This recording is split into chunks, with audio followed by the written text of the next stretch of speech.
Proceed to cancel.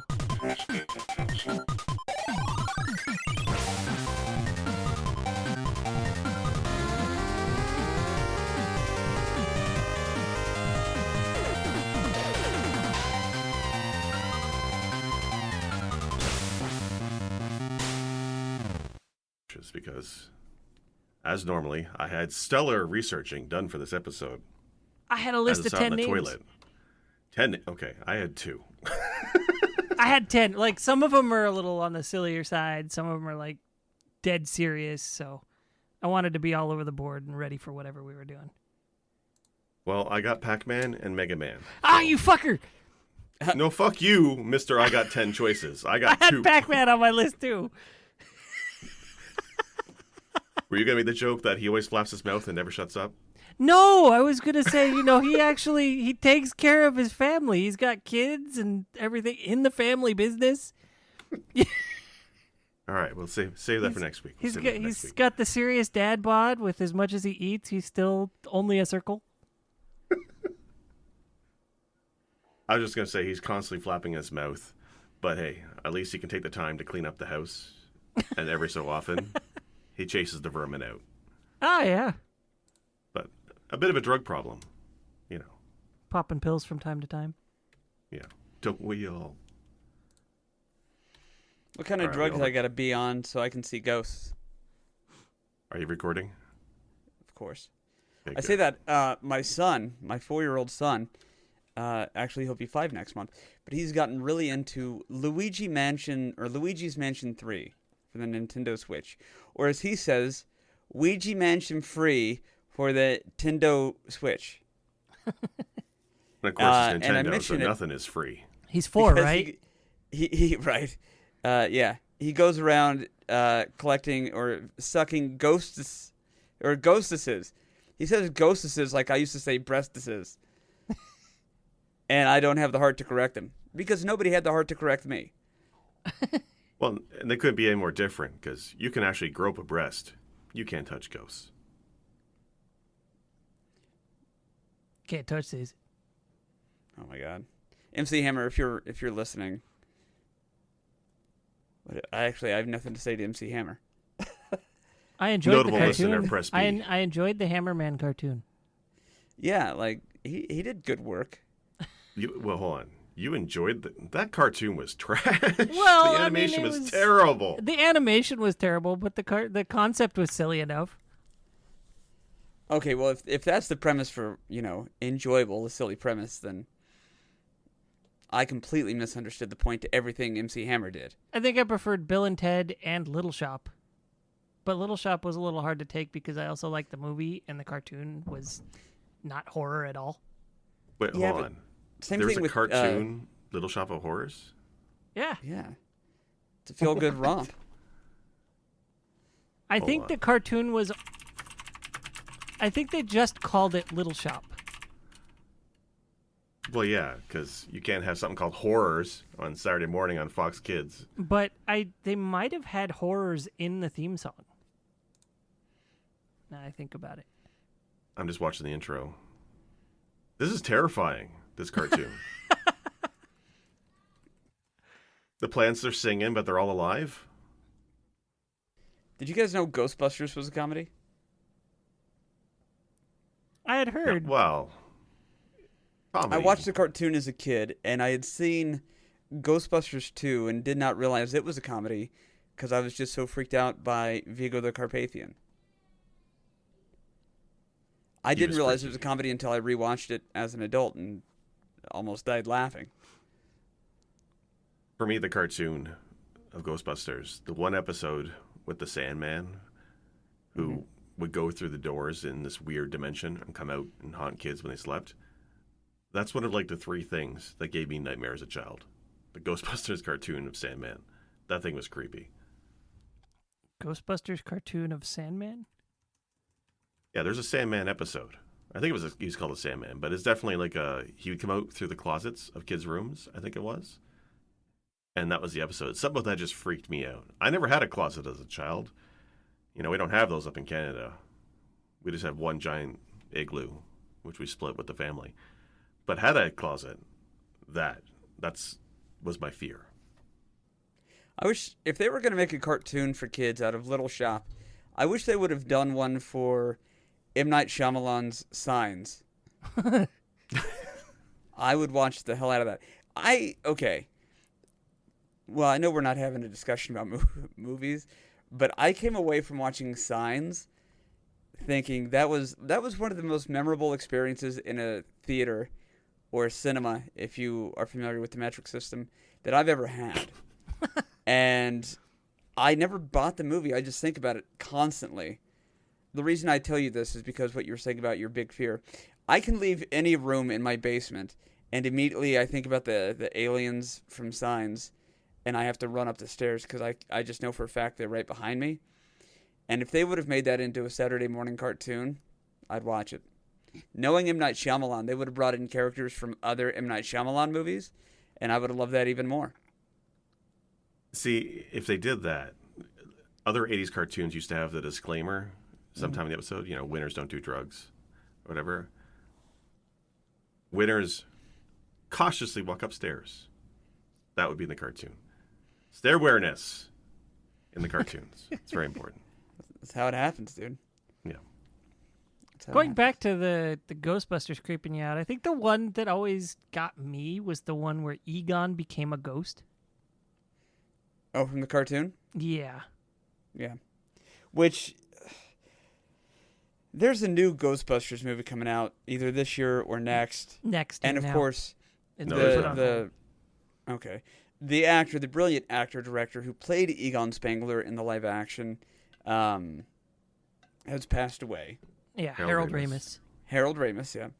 And I remember having a conversation with my wife because we are both huge Ghostbusters fans. Like, that's one of the first things we bonded over as a couple was our love for Ghostbusters.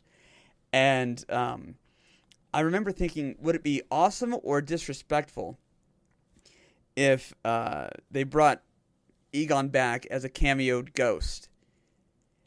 And honestly, I think he would love it.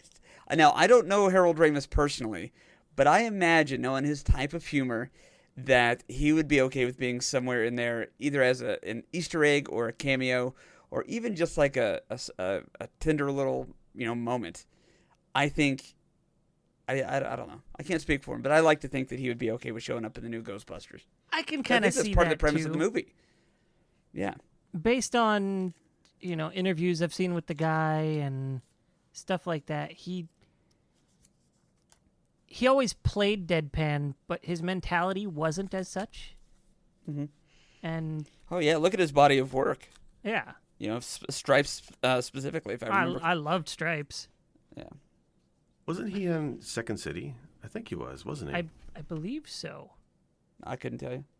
Yeah, see, that's a Canadian thing. Hold on, let me check my mind, pal. No. Second City is a Chicagoan thing. Right, I but never the got TV to show see was very the TV Canadian. show SCTV until I was in my 20s. It was during a period where I would stay up until like 4 or 5 in the morning. And so like 2 or 3 in the morning, SCTV would come on and there'd be like a 2-hour block of it on, I don't even remember what channel anymore, but I would be like, oh, hell yes. And I was into it. Yeah, that improv style comedy, and all the great Canadian comedians were on that show, right? From John Candy to Catherine O'Hara, Eugene Levy, they're all from that show. Yeah. And like even today, most people who worked at Second City, the improv theater, are all over comedy nowadays, right? Like wait, Eugene Levy and Catherine, they're all Canadians? Yeah. They are all Canadians. Yeah. No. But and like all Canadian stars, they left. I bought all those movies. Well, they came to America to work here because the dollar's worth more. Well, that's right. Comedy is just funnier in the U.S. It's the inflation. That's the thing. So many things, like Hollywood-wise, are not in America when they're filmed, but they're passed off as being... Okay, here's what I'm thinking of. Smallville. The origin story, very loosely based on the Superman mythos, shot in, I want to say, Vancouver. Smallville, of course, Kansas. The city which Smallville is based off of, I live an hour away from. My older brother was born there. It's called Hutchinson, Kansas. We're dead in the middle of the state. No mountains anywhere. But guess what you can see through most of Smallville? Mountains. and I just, it stings. Well, Supernatural does that too. They film. That's right. That was supposed to be Lawrence, Kansas, where I lived for a good number of years. Well, it's supposed to be all over the United States. Yeah, generally Kansas or surrounding states, but they go all over. And it's all filmed in Vancouver. And in that one episode where they break the fourth wall and come to what's supposed to be our reality, where Supernatural is a TV show. I remember that's a great episode. They said something about Vancouver doesn't even look like Vancouver. Well, what they have to do is they have those to guys dirty are the streets, right? Like they did that in Toronto. I don't know if you guys have ever watched Kung Fu: The Legend Continues. I used to love that show, and I don't think I think saw it used that to take place really Kwai Chang Caine and his son, and it has roots to the old Western show or Kung Fu Western. But it's great. But it takes place in Toronto, and you see like the occasional Toronto streetcar come by, or you see the mailboxes in shots. Meanwhile, they're pretending it's New York City or some such. I mean, so they have to go out of the way to find the dirty streets to kind of match what New York was back then. It's hilarious. The Incredible Hulk movie they did with Edward Norton was supposed to be set like the big fight at the end, I think, in the Bronx, and that's very clearly Canadian. Oh yeah, I can totally believe it. Well, and I remember because Abomination, the big monster he's fighting, he destroys a bunch of police cars and immediately says, "I'm so sorry." And I'm like, okay, I was believing everything in this cinematic universe until just now. So, really, that's why that movie failed in theaters. yeah, I wonder now that we're talking about it, like Gravity with Sandra Bullock. I bet they didn't film that in space. That was a hard movie to watch. The silence for that just prevailed in that movie. Not that it was a bad movie, and not that I didn't enjoy it. It was a bad movie. It was a weird movie. Okay, it was. And it I was- Love Lucy. No. Hear me out. It's not a space. comedy, but oh man, that went bad. Oh shit, that just went really bad, and everything continues to go bad from there. Oh, as soon as And you said that's I Love every I Love Lucy, I Lucy. immediately likened it to Okay. the chocolate Right, the conveyor chocolate belt, yeah. factory. Yeah. Yeah, but no, that's and there's two schools of thought about Sandra Bullock movies. Don't ever travel with Sandra Bullock. Quoting Gravity, quoting Speed, quoting Bird Box or whatever the hell that was called. I didn't see Speed that one. So there's the school of thought that says don't travel with Sandra Bullock. There's the opposing school of thought that says, but she always got where she was going. This is true, but if you you go. include her role in the George Lopez show, She was in the she George was Lopez show? she was the executive producer of that show, so she had Was a she recurring really? role. Yeah, she had a recurring role where her character was a huge klutz, and she was always injured. How old was that show? I didn't think she was on that. Yeah, it was late '90s, early 2000s, I believe. Was it actually Sandra Bullock, or was it like one of those No, it was B Sandra Bullock. movie star like Sandra Bullock? No, it was Like her. SAU. Wow. Okay. Yeah, I didn't know. I'm not as super familiar with her. I remember, Gravity because I didn't care for it, but I honestly think that's the last thing I saw. I liked her in Speed because also Keanu, but she was great. Like I don't want to take away from her talent by comparing her to her co-stars because she was great in Speed. Miss Congeniality, I adored. I thought that was probably a highlight of her career for me personally. But I don't know. I feel like she's always been incredibly talented, but not ballsy enough to do what Julia Roberts does in taking film roles. Does that make sense? I can see that. Julia Roberts, if she likes something, she's going to do it. I feel like Sandra Bullock's like, geez, I don't know. Let's play it safe and not do it. I'm just trying to think of the last movie I've seen with Sandra Bullock in it, and it's actually been a while. I think is it The Blind Side, the football movie? Oh, yeah. I didn't see that one. I think the last one I might have seen was Heat. The Heat with Melissa McCarthy. Oh, yeah. That was But not again, another- a bad movie. It wasn't great, but it wasn't bad. I wasn't mad that I saw it, Was that... Okay, because I didn't see it. Here's my question for you with that.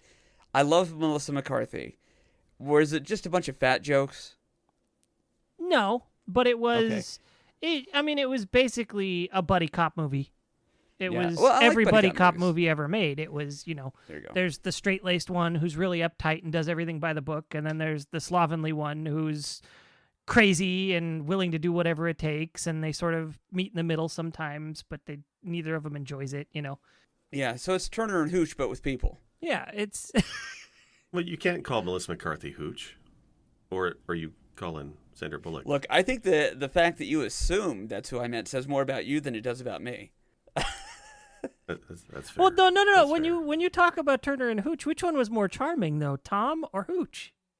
Hey, Tom Hanks is delightful. He is always Oh, the yeah. most charming. But on Hooch screen. is too. Which, by the way, you could tell me Tom Hanks is Canadian, and I would have been like, yeah, okay.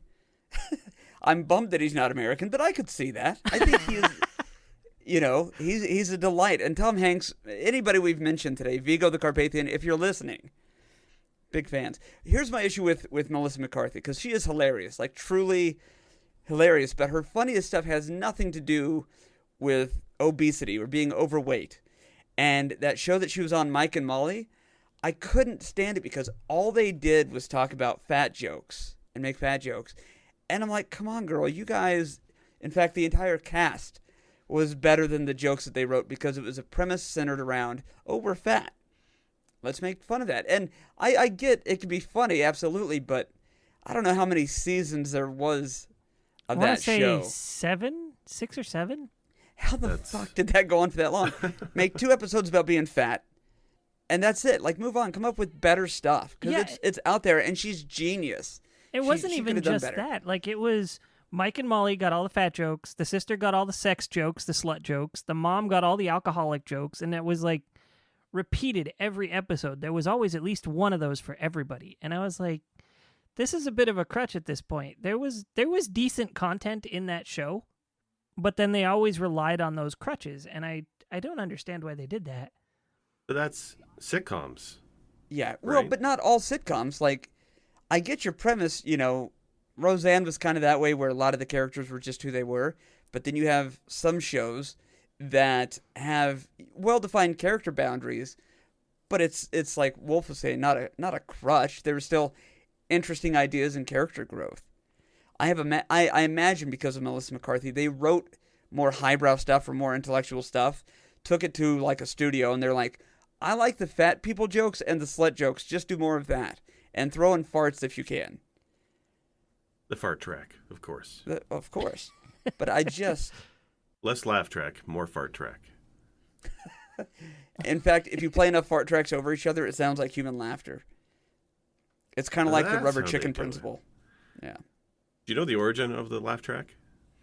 Nope. Oh, I feel like I learned this not too long ago. Probably for me. Stretching Maybe. that brain out and showing why I'm really good at Trivial Pursuit. I can't remember his name now, though, so maybe I'm not so good at it. But as a dude I think it was the 50s, when TV was brand new, he pioneered a way to record various laughs from an audience, different tracks, hence the name. I think he had like 10 of them. And it was in a special device he created where you could play those different laughs in different combinations to get unique laughter when you needed it. But what was brilliant, though, is I think he patented his idea, or he refused to tell any of the studios how he made the machine, and he only ever had the one machine. So, and back then, all the shows were recorded live. So he would actually make a fortune, going from studio to studio, working his laugh track machine, refusing to train anybody on it, and getting a premium because he's the only game in town for the laugh track. Yeah, it was Charlie Douglas. There you go. And I think he passed it on to his son, I want to say. But you think of something like laugh tracks, that's gone on for decades of comedy. It's only in the last 10 years where shows have taken away the laugh track. Yeah, it wasn't until the 80s that rival sound companies started to actually eat into the business. The 80s. That's crazy. That's yeah. At over 25 years of just... Is the 50s and up to the 70s that he just dominated. The only game in town. So, 25, 30 years of being the only game in town or the most prolific game in town in later years. That's just ridiculous. You don't find that kind of career permanence ever. So what we need to do, guys, is record 10 fart tracks and find a way to copyright and patent a device that can play it on command for laughs. Make it a Twitch extension. Make a fortune, I'm telling you. I don't know much about the tech side, but I've got enough recorded to probably make 5 tracks. About 10 minutes each. If there's a can of beans, we can do this. Why a can of beans? Did you make a recording device out of that, or? Oh, because beans make people fart. Okay. I don't eat beans. No, you don't eat beans? No. I don't mind beans. I just don't eat beans. I don't find myself craving beans. Maybe it's a Canadian thing. I'm not a bean person, save from refried beans. We don't have those up in Canada. We don't have, like, the deep fryer to make refried beans. In the entirety of Canada? Yeah. There's not even one? But you guys have Taco Bell.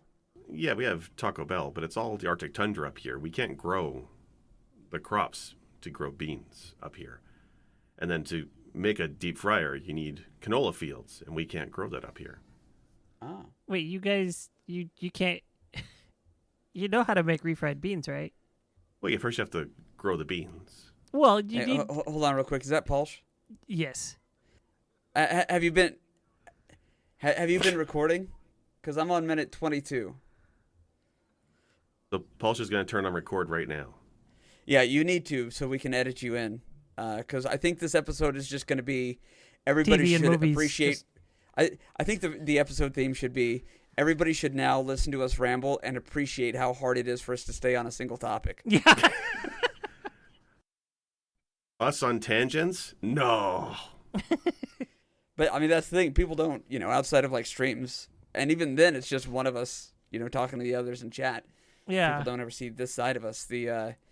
Where did we start off? Little Shop of Horrors? Little Shop of Horrors, yeah. And then Sandra Bullock took up a good amount of the day. Canola is I actually... love Sandra Bullock. What are those like things? instant mashed What do you potatoes. call it? It means Canada oil, low acid. Canola. What, seriously? Yeah, serious. Take that, America. No, you can't say that you have no part of canola, find out that you have every part of canola, and then claim that you're proud of canola. We're taking it back, baby. Canola oil is a Canadian invention. Basketball, canola oil, for instant life, mash yo. mix. Yeah, canola for life. That is like somebody beating up somebody else for any reason, and then finding out that's your son, and then saying, "You know what? I'm proud of you, boy." Like you can't do that. Canola is your son, and you are the abusive dad in that situation, Sick Jake. I just want you to understand the analogy, because I believe Americans created analogy. Also, Jake, refried beans are not deep fried. No. They're not at all. Yeah, now you're just boil talking crazy. you boil a pot of pinto beans, Mhm. and then if you want to like mash them, you can, or throw them in a blender and blend them so that they're more Everyone knows this. mushy. Paste but like. yeah, you don't even have to Yeah, mush but them. You can just fry them in the pan to heat them up. That's all you do. Everybody knows this, Sick Jake. Yeah, Yeah. but you're from the northern, western, southern states. Like, clearly you don't know how you make East Coast So refried beans. East Coast, He's also married to a Mexican woman. So. Yeah, you're not an authority. the only way to make East Coast refried beans is with canola oil. So check and mate. Yeah, refried beans, isn't it because like what they're called in Spanish or something? When they translate it, it sounds like refried, but it's not. Has nothing to do. You with don't even refrying use beans. I feel like I took that one too far. I feel like people are going to call me on that one. We call it mushy peas, honestly. Mushy Deep fried peas? mushy peas. Yeah. A Canadian delicacy, fried in canola Hey, oil. what's holding up those 2 taco shells, eh? Mushy peas. Mushy peas and beer, you hoser. Oh yeah, Tim Hortons. Oh, fuck Tim Hortons. Oh, Oh, shit. wow, man, he's got. That's a deep cut throwing Tim Hortons. What are you in talking there. We that's don't like- talk about that kind here.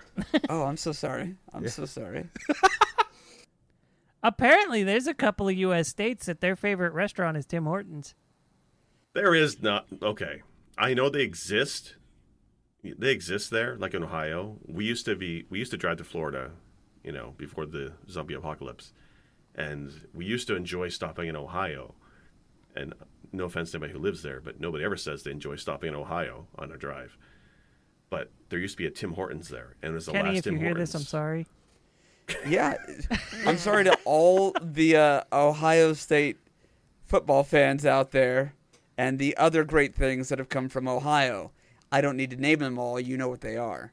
Yeah, like Tim Hortons. It's the last Tim Hortons on the way to Florida, and we used to stop there.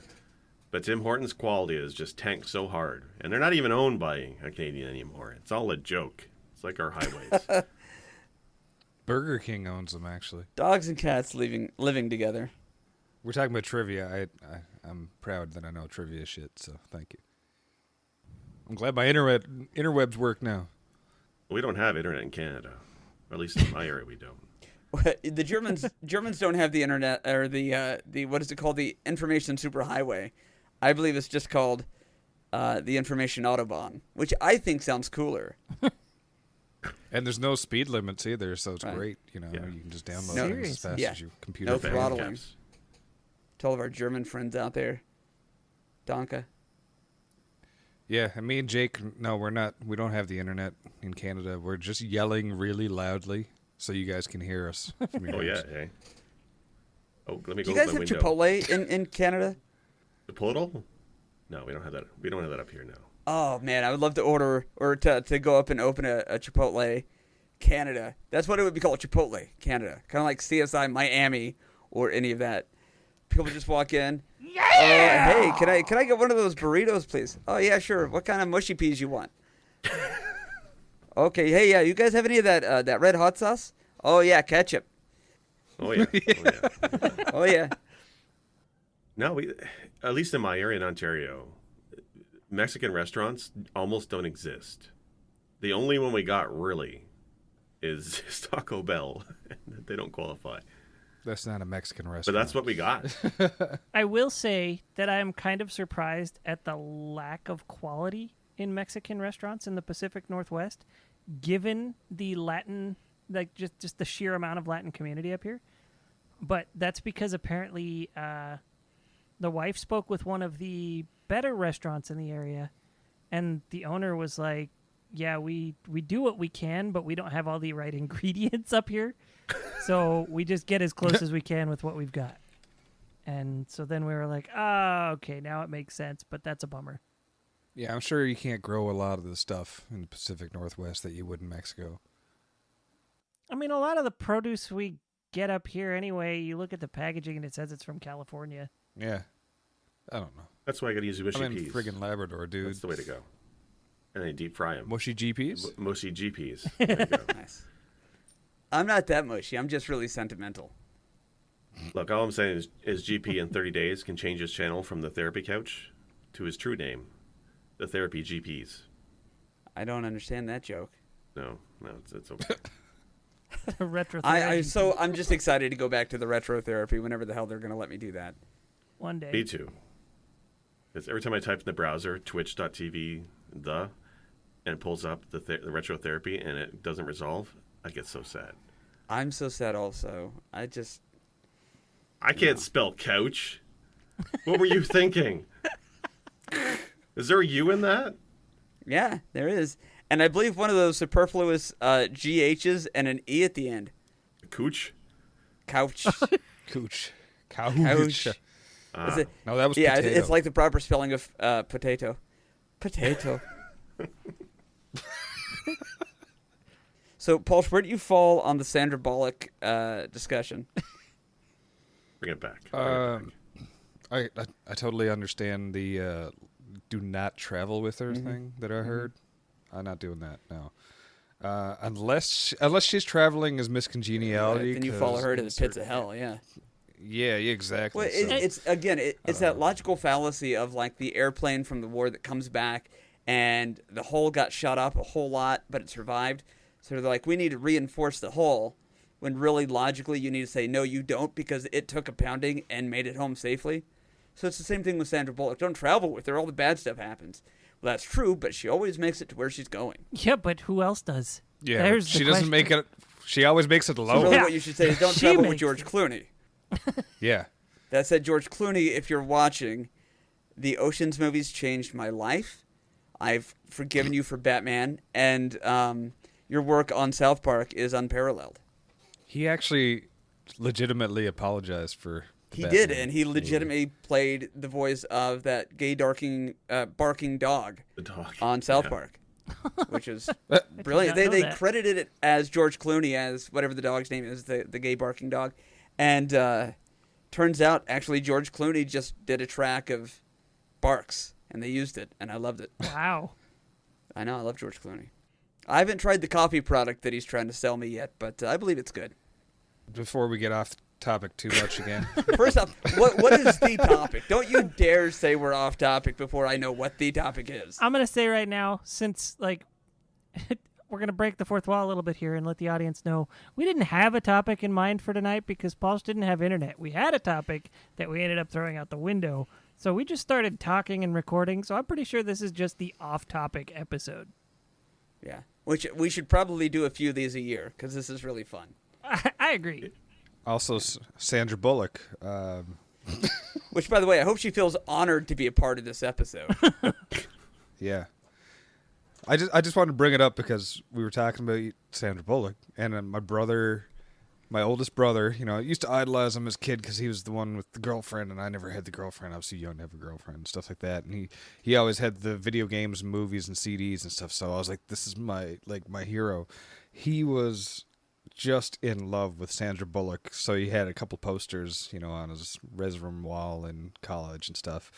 And he always referred to her, and I'm pretty sure he would still these days, like to this day, if you bring her up, as Sandra Babelock. Wow. Someone was really into Wayne's World, huh? Yeah, pretty much. She's a babe. Dana Carvey's pretty cute. I'll agree. Yeah. He's adorable. Isn't that special? Dana Carvey was saying he based Garth off of, I think it was like a stepbrother or something Yeah, like I that. think I or heard his that brother-in-law too. or something. He said he's the kind of guy that would go in and like the washing machine is broken, so he'd go in with like a fork and some tape, and he'd come out and be like, yeah, I fixed it. It'll never break again. That sounded more like Cleveland than Garth, but you know what I'm getting at. How's it going, guys? I got internet back, by the way. Hooray! And the peasants rejoice. Well, now I'm the peasant. Thanks. Hey, you did it, not me. Jake, Sorry, GP? I got distracted. No, my wife is camping with her family, and everything that could go wrong has gone wrong. From like spraining her thumb on a hike, to our kids getting an infection from mosquito bites because they're allergic, to her spare tire not being enough to get home tomorrow, to even, she's just texting me now as we record this, apparently they left the window rolled down a bit on her car, and while they were eating dinner, a raccoon hopped inside of our Hyundai. And obviously, Sorry, I didn't mean to it didn't laugh, have the but keys, wow. so it probably couldn't operate manual. It can't work the stick, so it just scratched the shit out of the front seat of our car. Oh, man. And then when they noticed, it scrambled and scratched the window as it was getting its fat ass out of the side of our car. Ah. I'm telling you, man, everything that could go wrong does go wrong. The lesson is never go camping in Canada. It's a wild wilderness out here. Yeah, that's why you make sure that you have your igloo built ahead of time. Always fortify your igloos in Canada. Damn raccoons. They're everywhere. It's true. Oh, they're absolutely brutal. How would Sandra Bullock fend off a rabid raccoon? With a She'll blindfold. probably...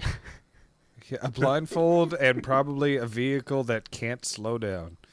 That would work. Otherwise, the raccoon will get to her. If this raccoon walks 50 steps an hour, my it's God. gonna explode. Clearly, you have a solid grasp of what miles per hour means. Metric, right? Steps per hour is a metric thing. Yes. We measure Canada in canola fields wide. 355 canola fields wide, Ontario is. True. We're talking about Sandra Bullock. But you guys haven't mentioned Demolition Man, which is like, that's my favorite movie. Oh, of hers, God, you're is right. Demolition Man. Gosh. You're okay. Be well, The John. shells. The three shells. Here's my thing about. Okay, of course I've got a thing about it. I love Demolition Man. I feel like they wanted to make Sandra Bullock seem stupid. And Sandra Bullock doesn't look stupid. She looks like the smartest human being on the face of the planet, along with John Mulaney. John Mulaney, if you're watching this, you and I are essentially the same person. And I think if we were in a movie, we could be passable brothers. That said, I will never buy Sandra Bullock as undereducated or ditzy. John Mulaney was in that? No. I'm just saying that John Mulaney looks like a genius all the time. He looks like the smartest person in any room you're going to find. Okay. I do like John Mulaney. I just don't remember him in that movie. No, he's not in that movie. No, he was just. My brain is solid. He was making assertions about who looks smart. Like a steel trap. It was 1994, and my uncle was playing the Super Nintendo. My And he just Uncle got John tired Mulaney. of playing Super Mario World. And he saw, flipping through some flyers, looking at some coupons of the local cable company. It was 1994, and Rogers Cable was offering up a new service called the Sega Channel. Revolutionary, the flyer promised. And at $9.99 a month, why not sign up for it? Clearly, you wrote this out, which I'm impressed by. No. That exhaustive research into my mind palace. You Googled that? No. Because typically when you say Mind Palace. Well, No, he's wired in now. He's part of it. I'm very good at bullshitting. That's why my kids, when they turn 18, are going to just give up on me and disown me. Because I'll tell them crazy shit like, when I was your age, We had mushy peas. we had mushy peas, if we were lucky. Otherwise, we would take our used shoes and boil them for 24 hours in a crock pot and serve it up. And Ketchup, then if we were lucky. we would walk south to the Americas so we could find some canola oil. Well, it's funny. It got to the point where one of their kids' teachers a couple years ago called my wife, and asked, what's up with the shoe story? Because apparently my kids believed it. Now they believe nothing what I say. Sex ed's going to suck. Before we go on to our next tangent, Us? which I'm sure we're about to do. Never. Yeah.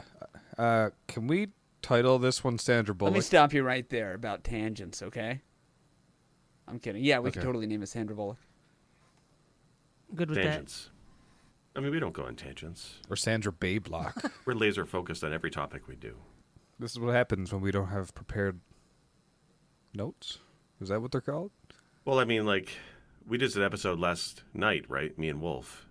And it's scary because we went an hour on the Messenger, just inside baseball for those listening to this episode. We probably could have gone 2 hours if we went to the spoilers of the plot, I think. that. Oh, yeah. Yeah. And I didn't have notes. No. I did like 3 hours of refresher on the game in the morning, and that was it. I chugged a Rockstar, did 5 jumping backs. Jumping backs, that's a thing. Wow. Come here, child. How many I cock must jump on your push-ups? back. 20 push-ups. Hopped on a mic and went, Oh, wow. One is Yeah. all you need, man. Have you guys seen Hamilton? Yes. No. Should It's I watch that? amazing. Yes. That's a present, right? It's amazing. I of course Wolf and I are the two Americans. I don't know if it'll smack for you guys, but man. Well, I mean, they don't make musicals of prime ministers, right? There's Miranda, if you're listening to this, well fucking done, sir. And everybody who's in the cast is amazing. The songs are great and funny and clever but witty and just tremendous. Everybody should watch it. He was on Stephen Colbert, I want to say sometime last year, about, Hamilton doing Puerto Rico for a couple of weeks. And I heard that. he talked about when they went and played it over in the UK. And, he was like, people were like, well, I don't know how they're going to receive it over here because they don't know American history. And Lynn was like, we don't know American history.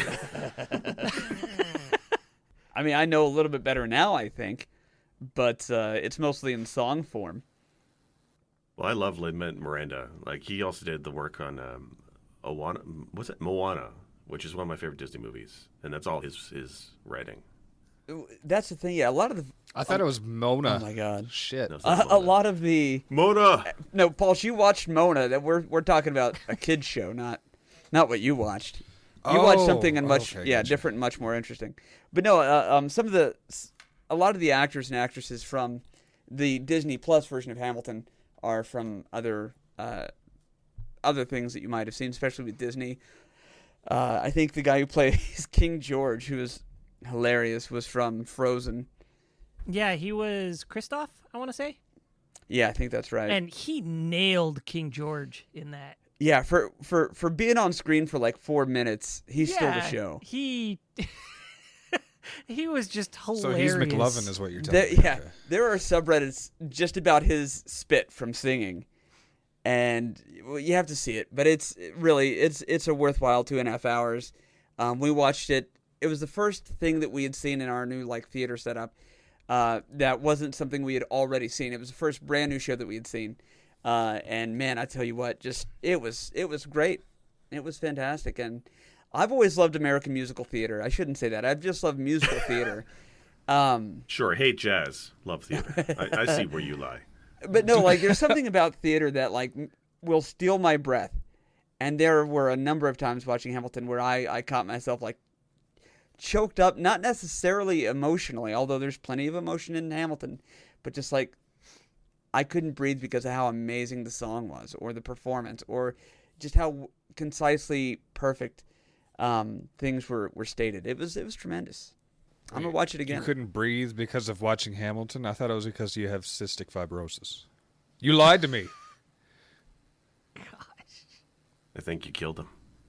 Would you like to know why I can't breathe now, Paul? Where's my canola? That's the only thing that's going to fix this. Oh, my beautiful Canadian canola. Lubricates the airways. I bought DuckTales today. Which one? First one, $20. It's nice. Like NES? Ooh. Oh. Yeah, it's okay. clean. Steal. It's nice. Yeah, very happy with it. I was like, do you like the TV series on DVD, the new TV series, the movie? I should have clarified. No, I bought the game. Then you said the first one, and I was like, all right, so that narrows it down to the original movie, the original series, or the first game on NES. Originals. Yeah. Yeah, I mean, that still gets me with the NES games. They're Disney. They're great games. No child can play those. They're way too hard. Like Chip and Dale co-op almost led to a divorce for my wife and I. It's so difficult. There's no way. Chip and Dale is easier single player. I don't think I've ever successfully gotten more than about 2/3 through the game on 2-player. Do you know why they did that? Do you know why they did that with co-op, though? Made it needlessly difficult? Here's why.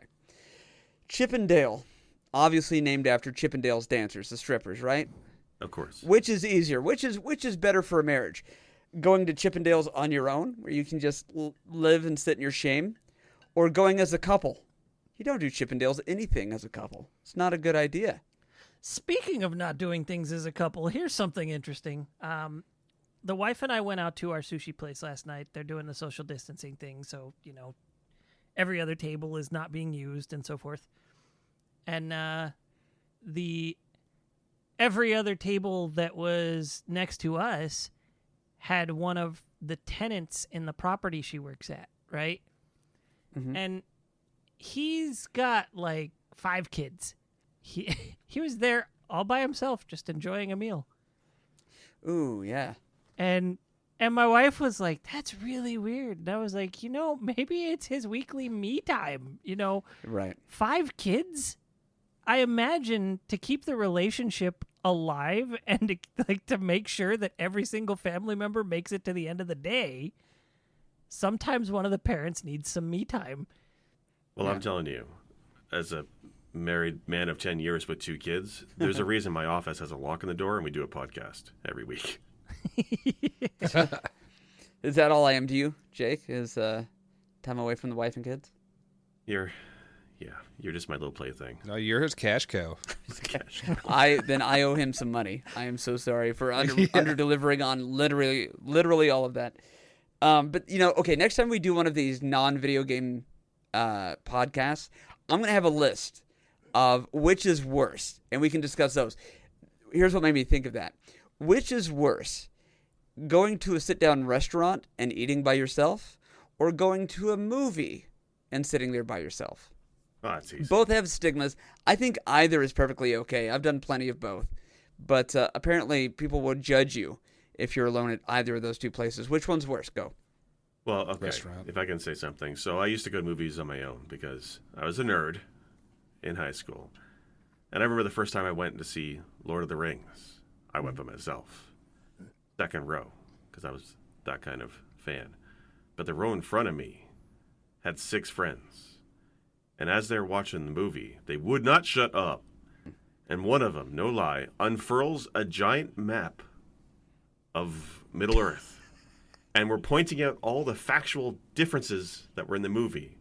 It got to the point where me, somebody going to the movie by themselves, was truly the coolest person in the room. So, obviously, eating alone at a restaurant, that's worse. Okay. Yeah. Now, if it's like a fast food restaurant, it doesn't matter. It No, doesn't like a matter. sit-down restaurant. Like you go and you sit down, it takes time, somebody gives you a menu, you don't stand in line anywhere. That's a little bit more awkward, but I mean, there's nothing wrong with it. I'm just not used to going anywhere with friends because, like, if I'm gonna go out to eat, it's usually because it's a social thing.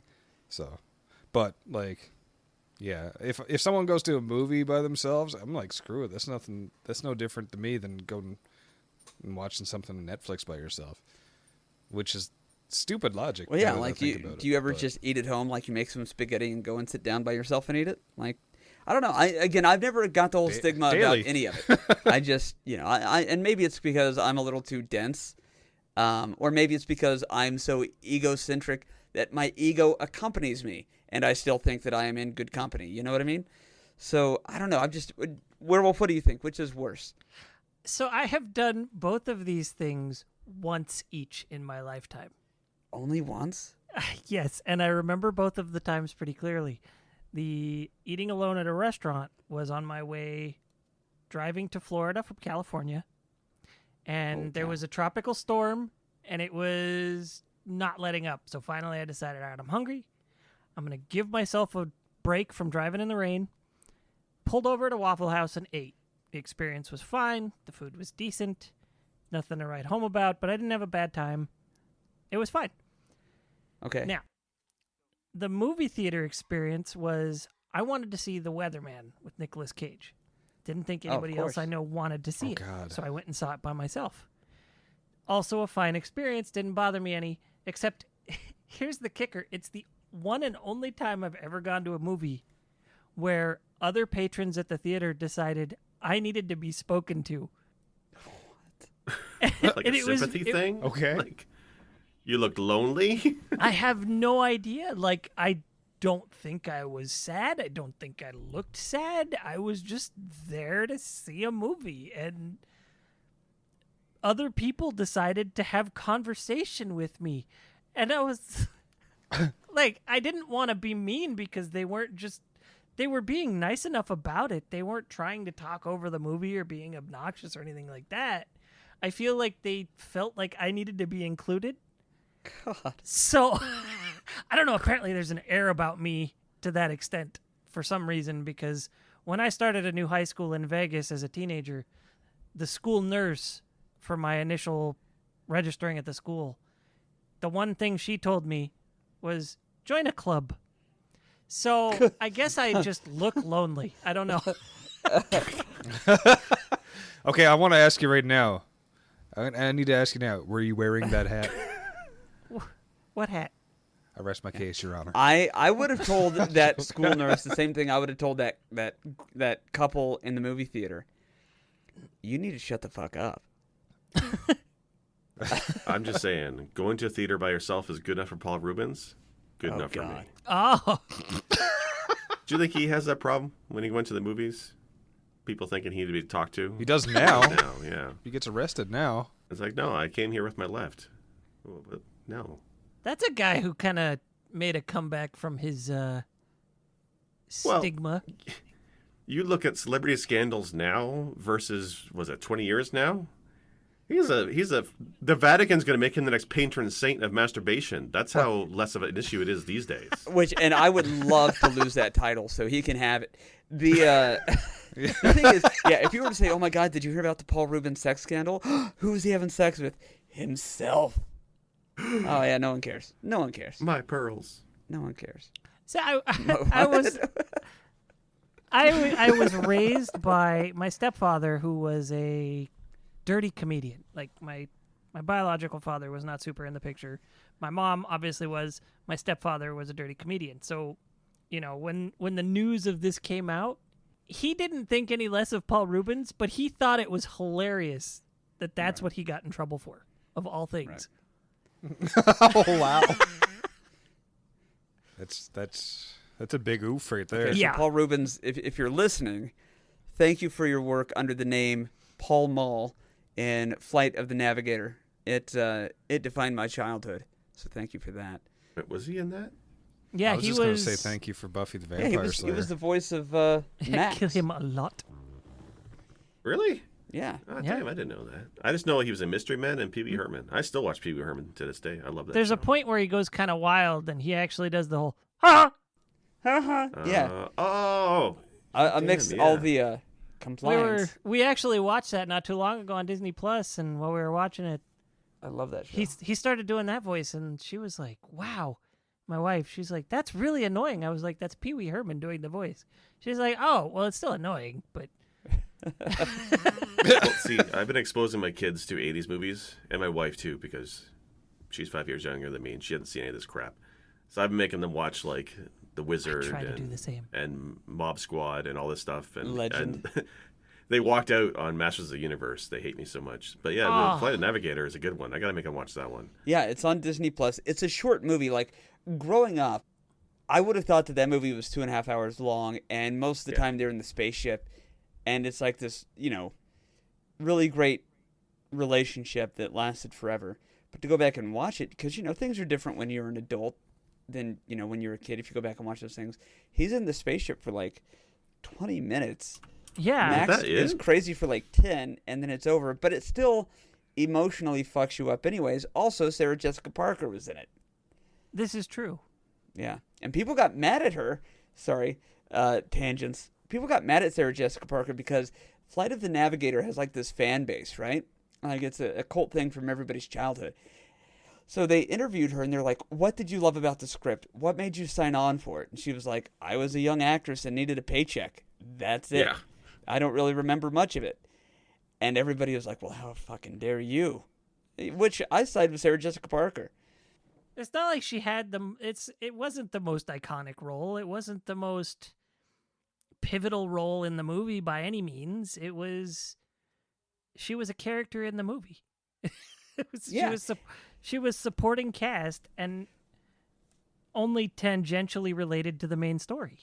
Right. And but also think about that, like you're a young woman who's trying to, or anybody trying to make it into Hollywood, and Disney approaches you and offers you a role.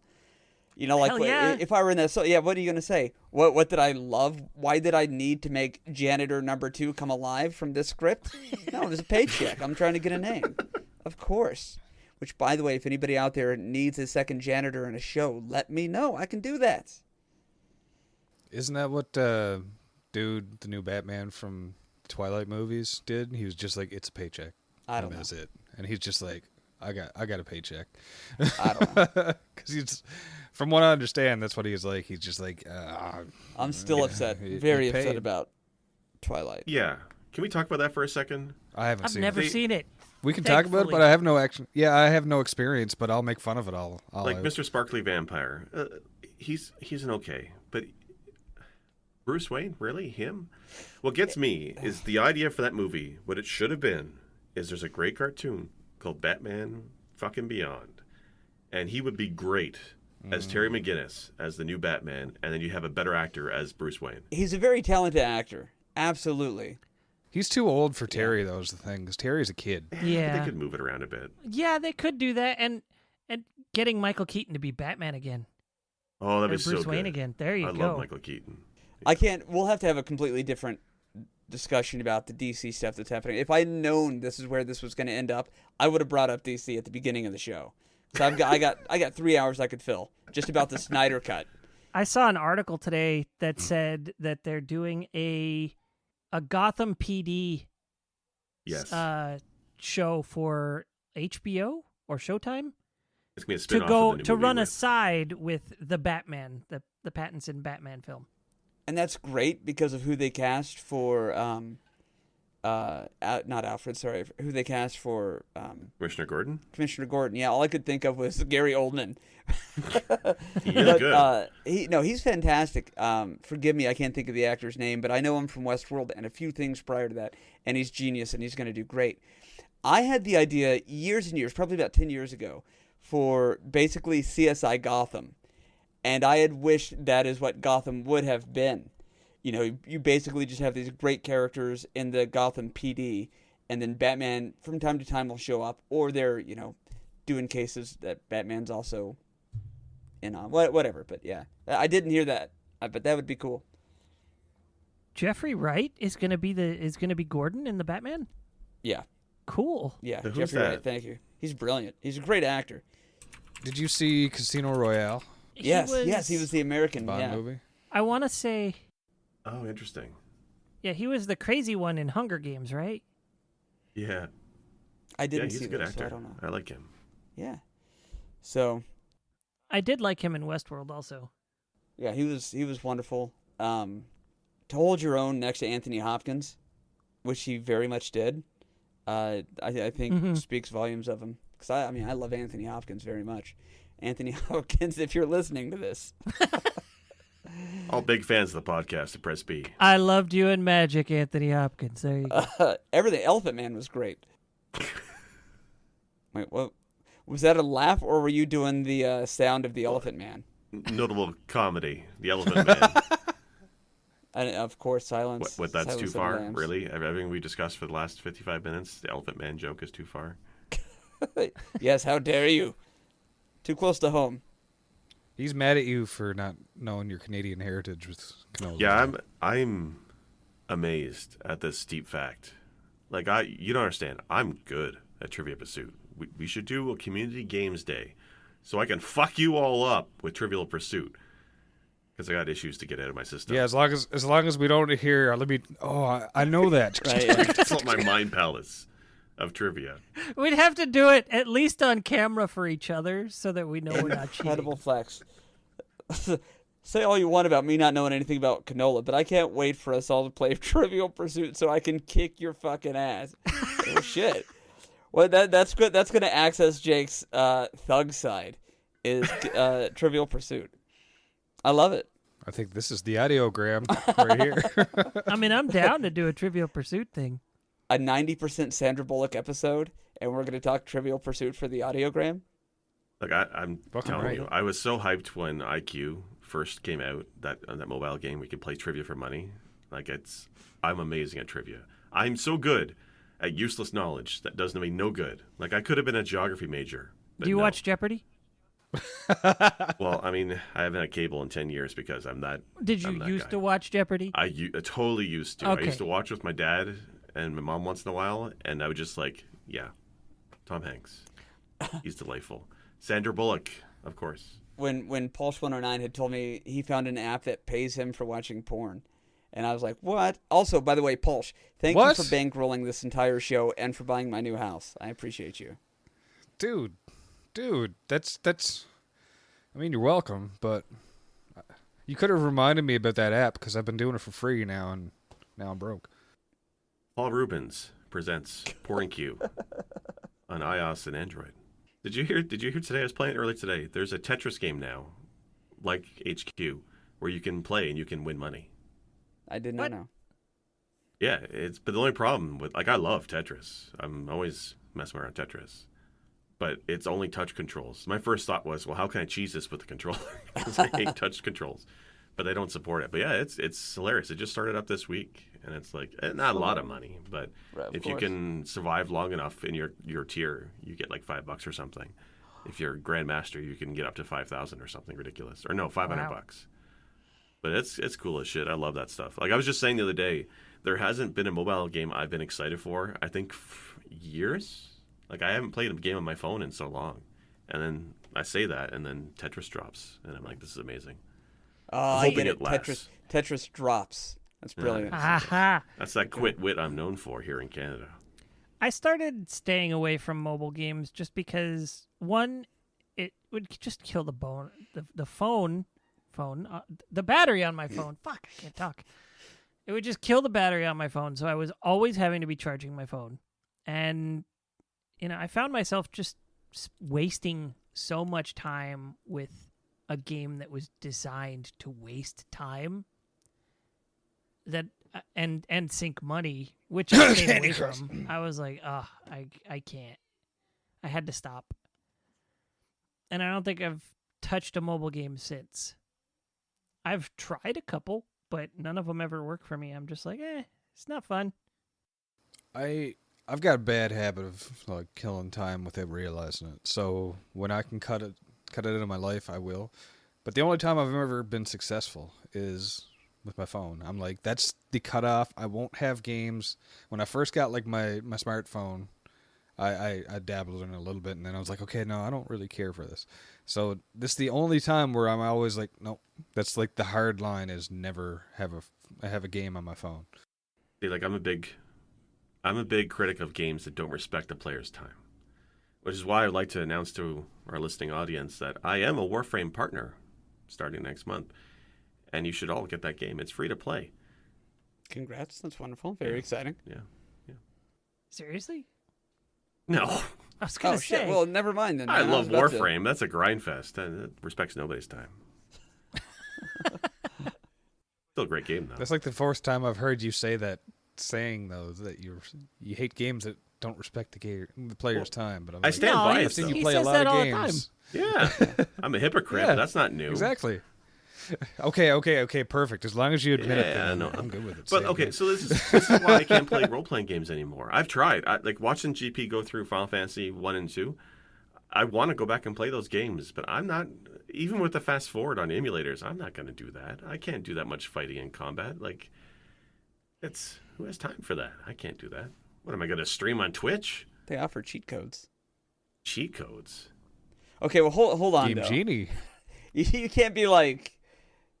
Actually, you know what? Fuck it. You can be whatever you want to be like. I support you. That said, I'm at an hour and 5 minutes. I don't know how everybody else is doing. I have to get food. I'm starving. The man needs mushy peas and canola oil. Okay, we can't hold him up. I'm gonna go binge some Sandra Bullock. GP, where can people find you? Well, yeah, I'm on twitch.tv/thetherapycouch. I'm on Press B to Cancel. Or you can find me as The Retro Therapy on YouTube or Instagram or Twitter. So yeah, if you guys want to keep going, keep going. I had a blast doing this. I'm going to make up that list of which is worse. And, love you. Palsh, glad you're able to make it. Without getting into another tangent, we probably should wrap it up. So, Palsh, where can people find you? You'll be back. Here. I'll be back. Baby, come back. There's a baby. He's got a podcast every day, but he's bored. Because he just can't get on internet. Wait. What the hell is happening right now? You guys know David Bowie did the I have baby heard- sounds in that Dance Magic song? I did not, but I believe it. Wow. Just Now I want to watch. had to throw in Labyrinth one again. last Thank tangent, sorry.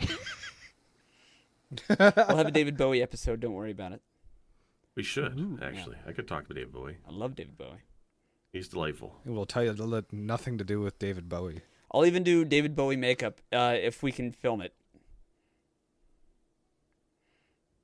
There's a reason to film it. Yeah. Yeah, I'll do Sounds like a plan. the Ziggy Stardust. Yeah. Wolf, if you did a band with David Bowie, what would your stage name be? And where can folks find you? Well, you put me on the spot. I don't know. I've never thought about a stage name. You cut me off. I'm Palsh 109. You can find me at twitch.tv/PALSH109. Okay, go for it. That was your thinking time, Wolf. Get to it.